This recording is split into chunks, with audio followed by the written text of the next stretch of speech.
Hello everyone, my name is Mad Scorpion and welcome back to another This Week in Destiny. Now, in case you didn't see the post, I just want to say really quick, thank you to everyone who helped my channel reach 500 subscribers. We hit that milestone just overnight, and it may not be a big one because obviously it's a very small number in comparison to most of the Destiny channels that are doing really well nowadays, but it's still a goal for me. So, here's to hoping the next goal of 1,000 is going to be here close. But aside from that, into the TWID, so a few things going on, not a lot of really good news, but we'll get through them all in general. So of course, the recap that is basically the TWID part that says Festival of the Lost is here, trailer, and a variety, and a little bit of up-closes of all the sets, which, you know, there you go. Which, fun fact, by the way, I actually saw something. Apparently the wings on the Warlock armor actually flutter when you're midair. So if you actually get that, keep an eye out for that. Then again, you don't see them unless you're in third person. So there you go. But then, Legend Lost Sectors. So, one of the additions that obviously you might have seen is the Legendary Lost Sector. Lots of modifiers, lower light, so it is a lot tougher than the regular, which is rotated out every 150 minutes. So, in case you were working on the things that is do every single one, they rotate pretty much every 2.5 hours. So, it's possible to do them all in a day. Otherwise, just hope you can get around to them. Then, as well, you'll also have additional exotic engrams, more Festival Lost gear, area engrams, basically that. Then there is also one of those giveaways that people can participate in, basically PDF forms of the mask and instructions in case you wanted to make your own in-game Festival Lost masks, and I guess an emblem. Mask creations, basically a very cool looking hallowed coronation, which reminds me of the old Witch Queen legendary thing, just a little bit of red. So if you wish to submit them, I'm sure there's details somewhere in here, but I guess donate or at them at Bungie.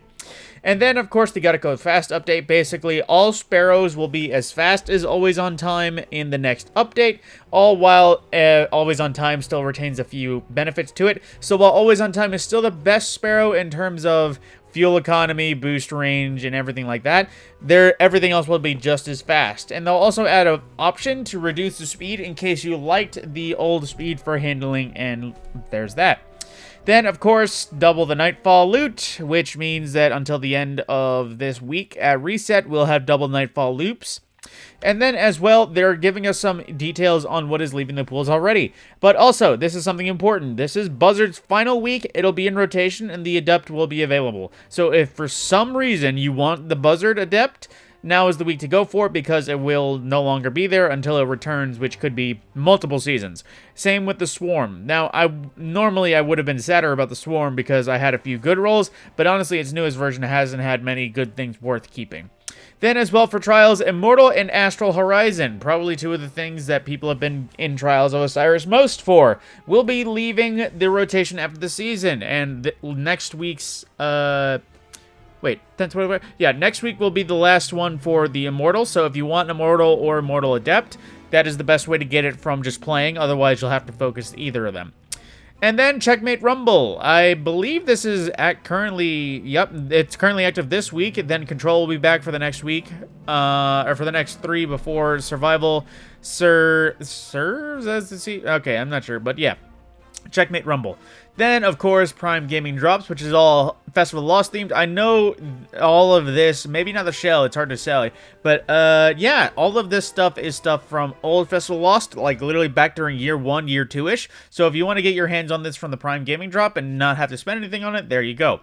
Then, as well, the player support reports. So, Crota's End 48-hour mode update on Tuesday fixed an issue where players who qualified for the Crota's End contest mode emblem and earned all for 1 triumph did not receive the issue. Players who qualified should now see the emblem and associated triumphs in-game. To qualify for the emblem and triumph, players must have completed the Crota's End raid and the Crota's End challenge mode within 48 hours of the raid's release, in case you're still not getting them.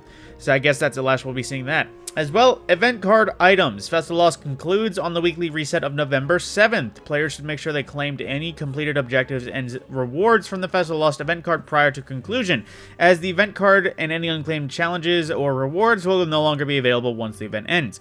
Literally, it will disappear. If you don't claim it, just claim it. Then, as well for some known issues, Mindbender's Ambition no longer glows when dealing damage. When the full auto melee setting is on, Glaives will melee twice by mistake, and the emote no longer displays the intended holographic boss. whatever that means. Then, as well, it gets into the rest of the variety of art and movies of the week. And just in case, because I have a video on it, if we can go to Bungie's Twitter really quick. Let's see. So, for some reason, Microsoft Edge has made a mess of the Bungie Help, so a lot of this is multiple years outdated or multiple seasons. So, aside from that, I just want to make a note that Bungie is aware of the issues with the Festival of Lost Mementos, and the fact that they aren't repeatedly dropping after the first initial one. So, if you are trying to grind out, I would say stock up on your Eerie engrams and wait until Bungie officially announces that Lost Mementos are officially fixed. From that point on, then I imagine they'll be able to farm and hopefully, if not anything, be earned. So with that, my name is Matt Scorpion. I will see you in the next video.